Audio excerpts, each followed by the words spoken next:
Hey guys, in this video I will show you how to fix the graphics driver crashed error in Valorant. Alright, let's begin.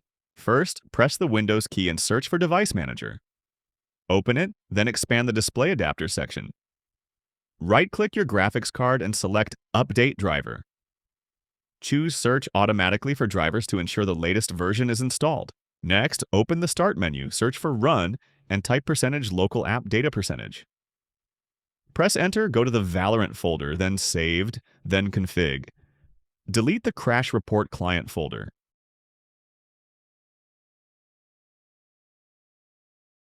Now open NVIDIA Control Panel. Go to Manage 3D Settings, then under Global Settings, change Preferred Graphics Processor to High Performance NVIDIA Processor, and click Apply. In Program Settings, select Valorant. If it's not listed, click Add, then Browse and locate Valorant.exe in the Riot Games folder.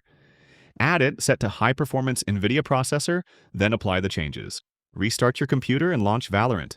So that's basically how you can fix the graphics driver crashed error in Valorant. And that's it for this video.